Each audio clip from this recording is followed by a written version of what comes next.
What is up, everybody? We're back here at King Film Sports for the Big East 2025 men's basketball tournament predictions here. Be sure to subscribe to the channel as we have all of these conference tournament predictions coming out. Here we had the SEC video. I will link that in the top right corner. We also had my most recent bracketology update where I went through the bubble of the NCAA tournament, went through all of the matchups in the 64-team bracket, predicted out a Final Four and a national champion. And also in that video, I gave my WCC predictions there for that tournament. We'll also be giving my ACC, Big 10, Big 12, and Mountain West conference tournament predictions as well here. And as the format in these videos is going to be going through all these matchups, giving you guys my insights, my game predictions, and also my thoughts on these teams' potential in the bracket, where they could move up, where they are currently, and where they could move down to with the results of these games here. So we started out in the Big East with the Wednesday matchups, the first round, and this one between Butler and Providence. Both of these teams a bit disappointing this year. Will definitely have to win the Big East if they want to get a bid to the Big Dance here. And I will take Butler to win this matchup narrowly over Providence, although it could go either way. I think that Telfort and McCaffrey are just too much on the offensive end. These two teams split during the regular season, but I do think that the Bulldogs have been playing a little bit better as of late, so I will take Butler over this inconsistent Providence team. Then we get to DePaul and Georgetown. DePaul, obviously the dregs of the Big East once again this season. Georgetown under Ed Cooley this season, not his best work here. Maybe on the hot seed going into next season, or perhaps already here, because this 7 seed and the inefficiency during the regular season is just not going to cut it. But I do think that they beat this DePaul team, just a horrible team at this point. So I do think that that would be pretty bad if they weren't able to wrap that one up. Then we get to Seton Hall versus Villanova here. Seton Hall, talk about Holloway, their head coach. I think that he's definitely on the way out after this horrible regular season. Although they were able to get a miracle win against UConn a couple weeks back, it's just been horrible. I think they only had 2 conference wins there. So I think that Villanova, their head coach being on the hot seat as well, perhaps Kyle Neptune. Villanova was looking like they were on the bubble, but then they took another loss when the regular season was coming to an end. So they probably have to go on a big run here in this conference tournament, maybe get to the final or win it all to make the tournament. But I definitely think that this Villanova team has much more talent, can be them to win that one easily over Seton Hall. So that brings us to the quarterfinals here, where we have Butler against the St. John's team. I think St. John's only 2 conference losses and only 4 losses on the entire season there. So from that perspective, just their record, then they would be a number 1 seed. Obviously, their non-conference schedule wasn't anything to write home about, and a lot of these games in conference and out of conference were very close wins.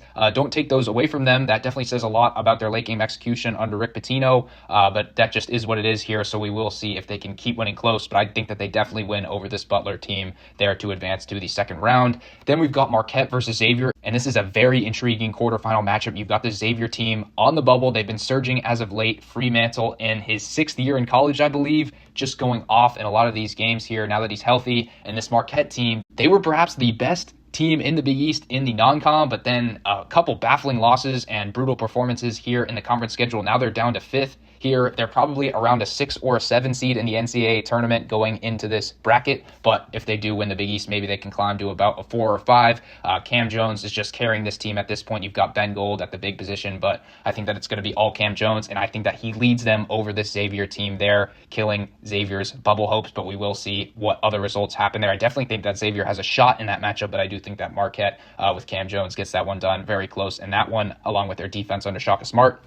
Then we get to Georgetown versus Creighton. Creighton not been great as the 2 seed of the Big East. I think they're sitting at about an 8 seed in the NCAA tournament, so we'll see if they can improve that a bit. I definitely think that they win easily with this veteran core under Coach McDermott here over this Georgetown team to advance to the semifinals. Then we get to Villanova versus UConn. These two teams did split over the course of the regular season, and I know that some people have been saying UConn's playing better as of late, but I don't see it. Give me Villanova and this high-powered offense against UConn. I think they have the goods to get it done here. They'll definitely be an underdog coming into this game. But I just think that something's off with this UConn team, who, yes, may have a big home crowd advantage playing at MSG as they have in the last 2 iterations of this tournament here, but I just think that the vibe is off under Dan Hurley and these guys. I do not think that they have a go-to guy that can get a big bucket at the end of the game. I just am not sold on Alex Caravan being that type of player, and with this Villanova team, Eric Dixon going down the stretch and a couple of these other stars, I think that Villanova, if they can make it a game, can get it done late with some big shot makers. You saw that they beat St. John's in a similar fashion earlier this year, so I do think that Villanova will win that high-powered matchup against UConn there, but we will see.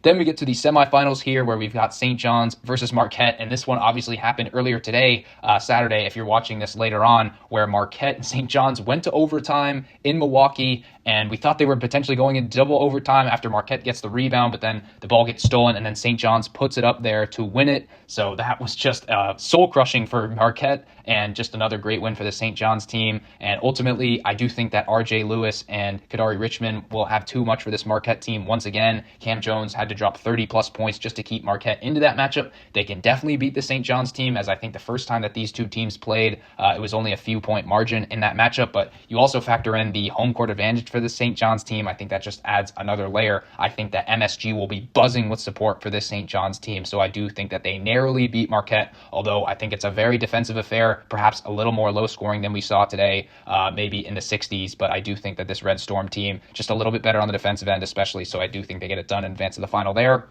Then we get to Creighton versus Villanova. Nova needs this one for their bubble hopes of making the tournament or just getting the outright bid for the Big East, but I think that Creighton stops them in their tracks there. I just think that this veteran core, you've got Ashworth, and then you've got Kalkbrenner inside. I do not think that anyone can match up well with Kalkbrenner for this Villanova team here, so I think that he will absolutely go off in this matchup, at least 20 points and 15 rebounds in this matchup against Villanova there. We will see if Villanova can outshoot the Creighton Blue Jays. I think that it will be a shootout in that matchup, so I'm looking forward to that or whoever Creighton plays in the semifinal game, but I do think that the Blue Jays advance to the final, where they play the St. John's team for the third time. These two teams did split over the course of the regular season. Both of the games were very close, and I actually have Creighton pulling off the upset, beating the St. John's team. I just think that the Johnnies are a little bit fraudulent and may serve them well to get served some humble pie here in the final. Of course, St. John's will have a sizable home crowd advantage, as I said, for the last game against Marquette here, but I just do think that Creighton and their shot making, if the shots are falling, especially in the first half, I just do not trust if St. John's is potentially down